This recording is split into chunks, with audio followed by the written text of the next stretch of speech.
Also look into irregularities surrounding Comey's sworn testimony on Capitol Hill. Remember, showed lack of candor. Let's see where this goes. And Horowitz also seemingly agreed that Comey tried to deceive President-elect Trump during the now infamous meeting at Trump Tower in early 2017 by probing Trump for information and reaction to the dirty dossier that he said was salacious and unverified. What he didn't tell the president is that just a couple of months earlier, yeah, he was signing a FISA warrant based on Hillary Clinton's dirty Russian dossier. Yeah, the one that he didn't verify. The one that he was warned wasn't true on multiple occasions.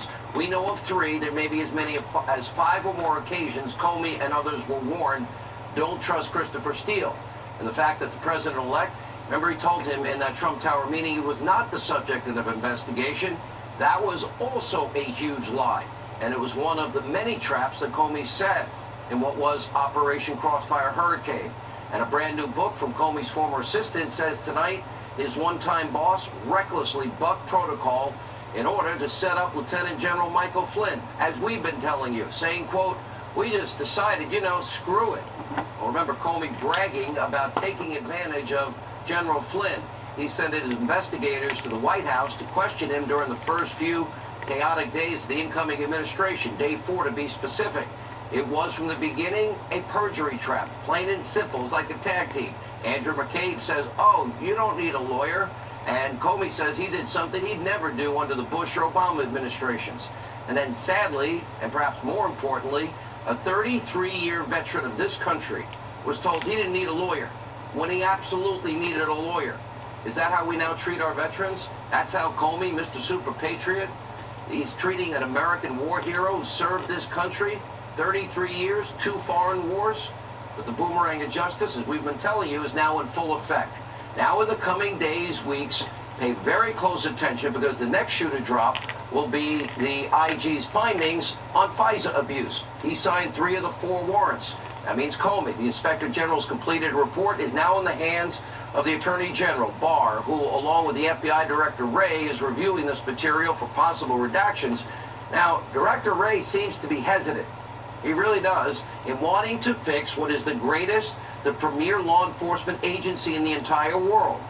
I hope Director Wray changes course and commits himself to implementing the changes so the 99.9% of law-abiding FBI agents that keep us safe every day, that we can have confidence in all of them. This is about 0.1%.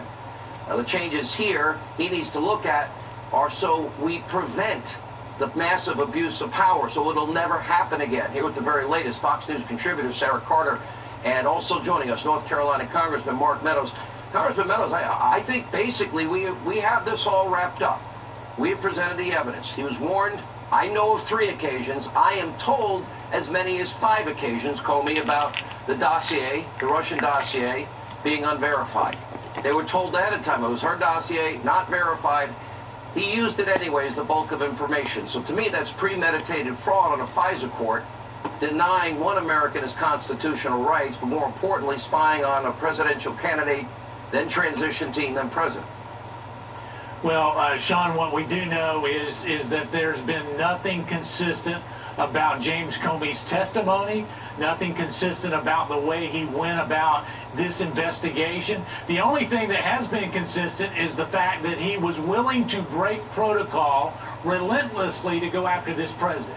And we do know, as you mentioned, a number of times, not only warning signs, but red stop signs that said, do not go further, because there are credibility issues, there are certainly different motives that are here, and yet those were never discussed with the president. You know, when that infamous briefing happened in Trump Tower, they didn't say, oh, by the way, the Democrats are paying for this. By the way, we have concerns with credibility, and by the way, we know that the very person, Christopher Steele, is leaking to the press. They didn't say any of that. You know, it's time for accountability. Do you believe there's more than 3 instances where, in fact, Comey was warned that the dossier was not verified and needed to verify it?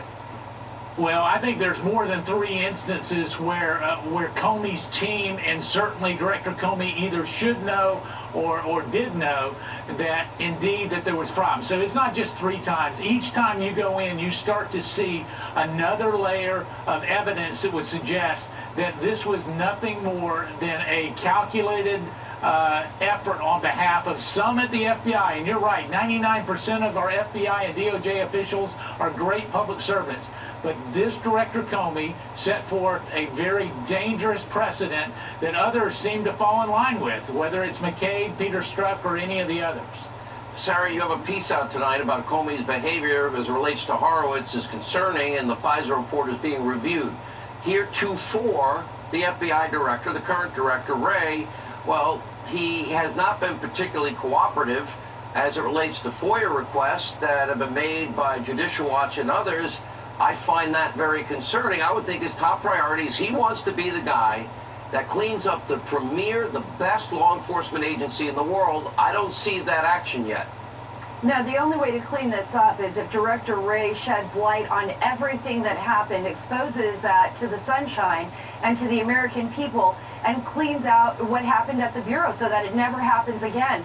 I thought one very interesting thing that happened was that Horowitz specifically said, you know, that it's in the process of being reviewed right now for classification review to see what will be declassified.